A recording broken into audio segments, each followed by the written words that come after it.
on the album you played most of the instruments, you produced it yourself, and you took a great deal of time over it, as we were saying. How did you manage to keep your objectivity throughout that? That is the single hardest thing to do, is because when you don't have a sounding board, say another producer or something like that, it's really, really tough. So what you do is, which is one of the reasons it took so long to record it. If I would have known what I know now, I could have recorded the record in less than 6 months. But when you don't know what you're doing, you have to put, it's like building a wall, and you take one block and you put it up, and you got to back off and you look at it and you go, okay, that one's all right, and you put another one up, and it's very slow and very methodical, and it's very, very painstaking, because I'm the kind of person that, you know, I mean, as with everybody else in this generation, you want everything done yesterday, you know, it's like, let's hurry up and get it done, you know, it's like, but it does not work with this.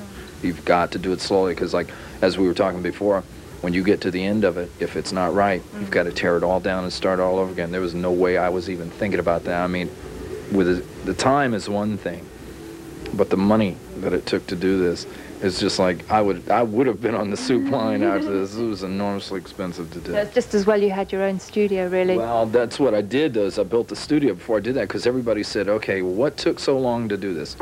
All right, the last tour, the Headless Children tour, ended in September of '89. I went to Mexico for about 2 weeks and just laid around and contemplated my life and what I was going to do. And I said, okay, I'm going to build a studio, which I eventually ended up being called Fort Apache. Now, one thing that I did not take in consideration is that you can record in studios till you're blue in the face all over the world, but until you build one, you have no idea what's involved. I mean, it's like there's a lot of legwork that has to be done. It took 9 months to build the studio. I figured it'd take 2 months. So I'm off the mark there. Then I get into the storyline, and the story took a year to write. So I'm writing the story while the studio is being built. Now, in the meantime, I'm writing music, but like I said before, I don't know where the music's going to go, because the story's not finished yet. So it's just, I mean, it's tough. It's really complicated. And if I would have known what I know now, I put myself on a 3-year kamikaze course to do it, but I can tell you, well, basically every single aspect of this album has been like a tremendous learning process for you, hasn't it? Nothing that I did on this record was like anything I had ever done before. And one thing I will say is that if I do another record like this, which I probably will in the future, that I've got some of the formula down of how you have to go about it. But it's like, you know, turning somebody loose, you know, in the desert and say, find your way without a road map. You know, it's like, okay, where do I start? You know, and you start calling on every ounce of experience that you've ever garnered or accumulated, and it's tough. And the moral of the story is, be careful what you wish for. Does that in any way apply to your own life? Well, yeah, because like so many times, you know, we think we want things and we don't, you know, we finally get it and we go, well, this is what I thought it was going to be, you know, which is this boy's quest is like, he's like standing at the foot of the mountain and he's miserable. He hates his life, hates his parents, hates everything, you know. But he's looking up the mountain, he's thinking to himself, well, if I get up there, I'll be all right, you know. Well, he struggles and he finally gets there. The one thing he doesn't plan on is that once he gets there, he's still miserable. And in reality, he was better off when he was down at the foot of the mountain, because he was miserable there too, but at least he had somewhere to go. Now he's on top and he's still in trouble, and there's only one way out for him.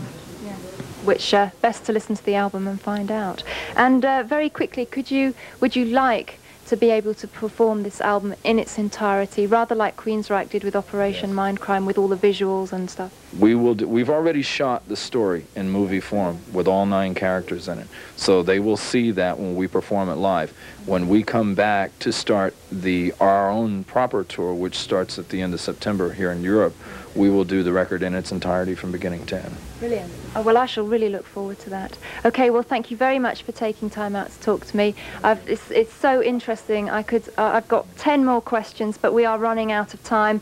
We've got Slayer coming up for you on the Headbangers Ball, but right now we are going to see more of Wasp's absolutely blistering live performance here at Donnington. Check this out.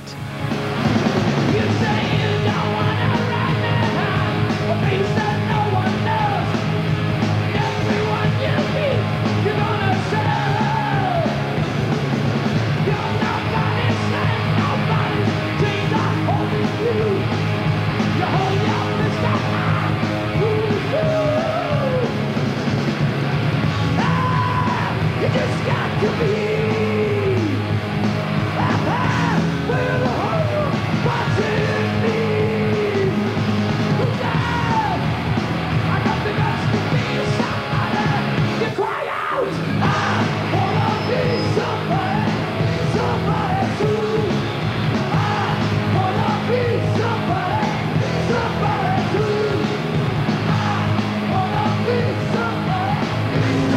You mentioned somebody like Keith Moon. Even those other badass guys go, ooh, now there's a real...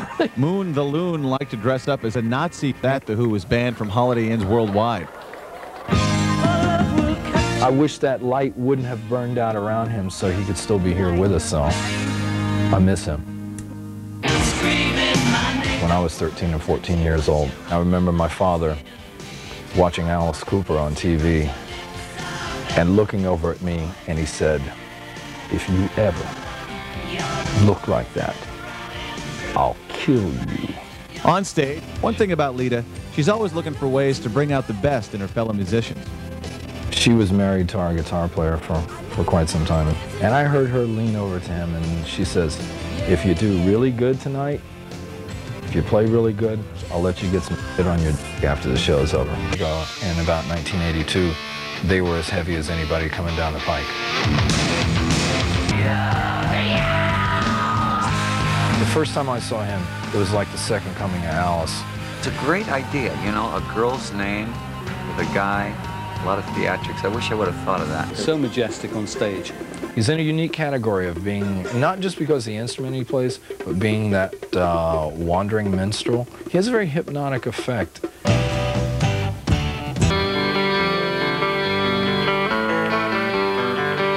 Blue Oyster Cult, first time I picked up the album, and I looked at the titles on there. They had the greatest titles, and I always remembered that, and I thought, okay, that's the first hook you need into writing great songs. Blue Oyster Cult's always been a great band.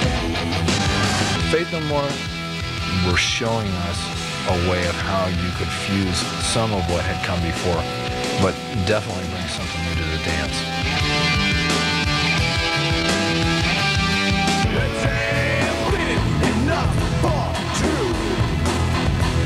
They brought an element of urbanization that rock had dabbled in before, but they were really going to try to put a stamp on it. Complete visionaries.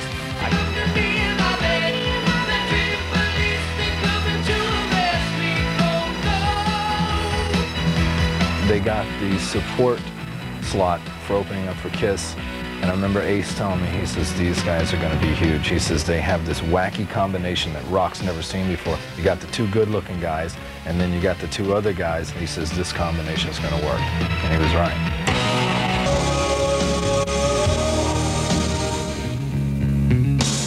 Ozzy is respected for being Ozzy. Ozzy is worshipped for being Ozzy. But Ozzy will probably never get the respect as a musician, being a singer, that he deserves. He is phenomenal. I think Ozzy Osbourne has the most appealing voice in rock and roll today.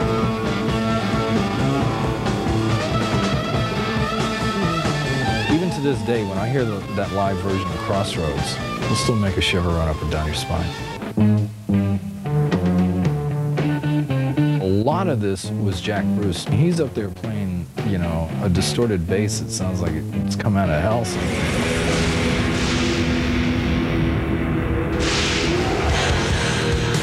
Metal turned phallic symbolism into a true art form. I used to work in a special effects house and came up with a lot of the special effects. But Blackie Lawless of Wasp turned that imagery into something even more grand.